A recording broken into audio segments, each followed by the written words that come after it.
asalaamaaleykum wa rahmatullahi taala wa barakaatu. ñoo ngi nuyu ñëpp di baalu ñëpp di masawu ñëpp sant yàlla rek xam naa sama mbokk ñaare ñoom tey seen ndogu foor na waaw exposé yi am na solo waaye li ma leen ko waxee woon rek du ma nangoo partagé ak ku ma mënti doon te yëguma mu jur njëriñ bu fekkee loolu si nar a am rek ñu bàyyi ndax perte de temps mënul weesu maam saaga sa bopp mënta weesu ngay perte sa temps te bu fekkee damay partagé nit gis ni li ma koy wax jëriñu ko jëriñu ma amatul sens ko ñu bàyyi ko waaye macha allah ñu gis ni wax dëgg neex yàlla muy nga am jeexital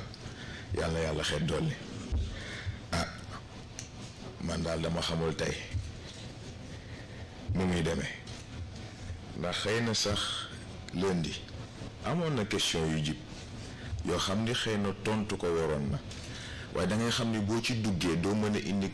réponse bu satisfaisante loolu nga dugg ci temu tey te bëggu moon anticiper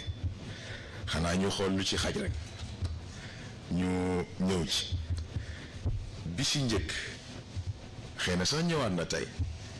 te muy li ngeen di woowee handicap maanaam nit mën na judd silmaxa nit mën na judd manqué leneen ci li ngeen di woowee manqué ndax man tuddeewu ma ko manqué gis nga dégg la laaj ndax yàlla moom xoolewu ko noonu bu leen fàtte ni nit ku nekk li mu soxla ci liggéey bi ko yàlla li doyee daf koy indaale kon li ngeen di woowee manque mënta nekk yàlla du joxe lu matadi waaye gis nga il faut ngeen xool angle de perception bi ngeen ciy jël dans le sens où nekkul problème mu dafa am lu ñu manqué déedéet seen perception lañ ajusté par rapport ak réalité bi ñu war a dundee réalité boo xam ne nag léegi seen évolution ci lay tëdd pour mën a jàngalaale ñeneen ñi nga xam ni seen jose ngi fonctionné te jëriñoo wuñ ko ndax nattu mënta weesu say bët di dox say nopp di dox ngay dox ak say tànk di jox di tëye ak say loxo te yàlla xam ne ni benn amulul si njëriñ moo tax bu fekkee ci ñun jàpp nañ ni athée mooy preuve tangible de l'existence de Dieu noonu leen jàppee ci ñi ngeen di woowee handicapé ñuy les premiers enseignants de Dieu ndax ni ngay toogee di jàmbat tey de liggéeyuma sama liggéey metti nga gis léegi koo xam ni xëy na ay cëram matul ay bëtam doxul ci waxin moom mu dem di daani dooleem di jël di indi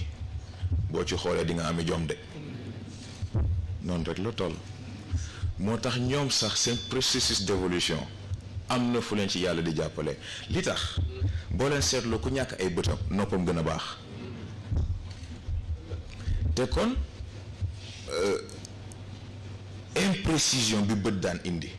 nopp da koy dàq ndax moom angle de perception bi mu lay indil dafay différent kon nag ni ngay analyser dootul bokk kon nag liy juumloo ki am bët du la juumloo yow ndax li ngay dégg moo ëpp li ngay gis yooyu yëpp ay façon la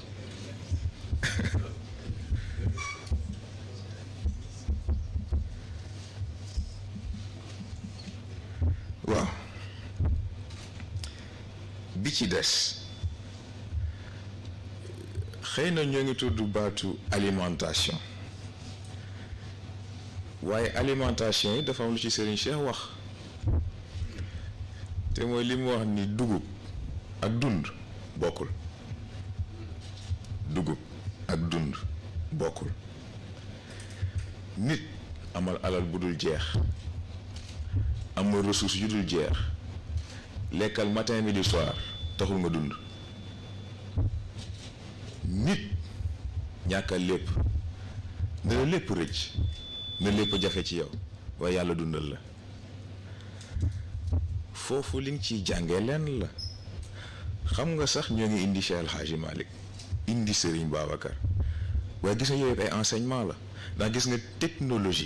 technologie bi yàlla def ci yaram weesu na sax loolu ñoom seen seen fonk gi ñu fonk seen principe moo tax technologie boobu sax duñ ko jëfandikoo waaye yàlla may na nit capacité wu tey jii lekk lu la neex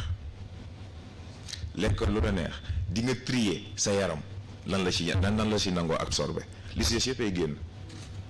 ce qui fait que au final li ñuy wax alimentation équilibrée soxlaatoo ko parce que yaa koy équilibré sa bopp sa yaram mooy xool ne exactement lii ak lii laa soxla li si des yëpp génnee naa ko.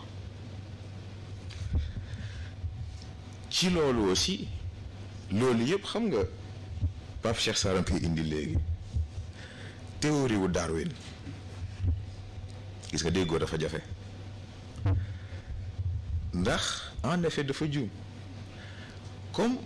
ñu bëri ni ñuy juumee ci cadre nit ak doomu aadama xam nga dafa ñëw ci question yi ñu posé premier jour bi lundi baatu destin bi ñuy tudd destin nit moomu ko doomu aadama ko moom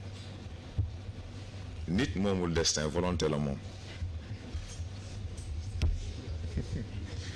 dama ne nit moomul destin volonté la moom doomu aadama moom toog di xaar yàlla ne ko demal fii ndax xëy na doomu aadama am na xel waaye dafa am lu ñu woowee le noyau humain mooy fi nga xam ni xel ruux ak yaram foofu lañ daje nit bu dee man gi foofu la origine waaye comme doomu aadama amul loolu évolution la volonté bi amul soubassement amul fondation bu mu mën a teg tànkam pour mën a léegi avancer loo nit ci cadre évolution moo tax destin doomu aadama ko moom waaye nit volonté la moom ci volonté boobu lay jaar li ko yàlla sant mu mën ci dox te du ci def faute ci volonté boobu lay jaar defal yàlla li mu soxla ci moom sans pourtant yàlla di def benn annotement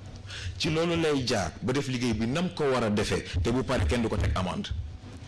kon nag volonté nit moo ko moom mais ci complexité boobu ci évolution nit mais xam nga yàlla il est supériorité bu ma ko tuddee sax ngeen baal ma saaga la ndax weesu na supérieur ndax koo xam ni bu la bindee créel na la père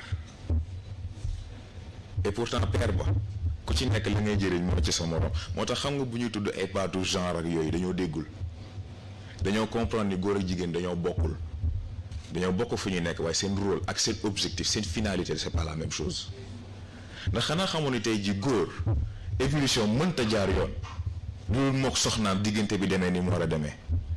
jigéen it évolution mënul jaar yoon loolu digganteem ak boroom këram li fa war a jaadu fa ndax tey jii boo leen seetloo scientifiquement ça a été prouvé ci cadre physique góor performance physique am gannaaw bu séexeek soxnaam ba pare ci la yaramam di gën a mën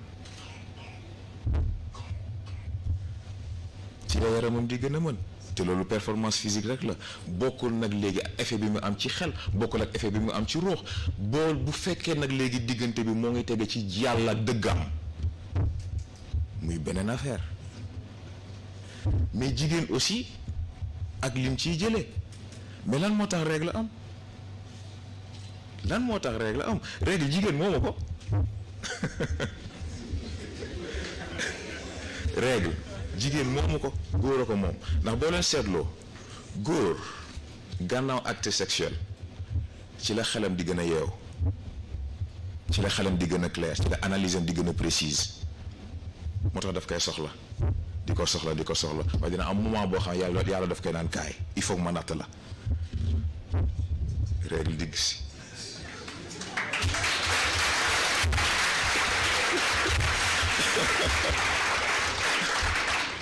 mais gis nga pour wax la xam nga yàlla ni mu bëggee équilibre góor yàlla daf ko mel xel bu flexible ce qui fait que situation bu ñëw mën na adapté wu très rapidement mën na xool solution bu mu mën a am jigéen sur le plan physique yaramam moo gën a avancé bu góor waaye xelam dafa dégg xel bu rigide moo tax lu mu xas ba jàpp vision bu mu xas ba am ci àdduna du ko nangoo bàyyi moom kay loolu lay ñëw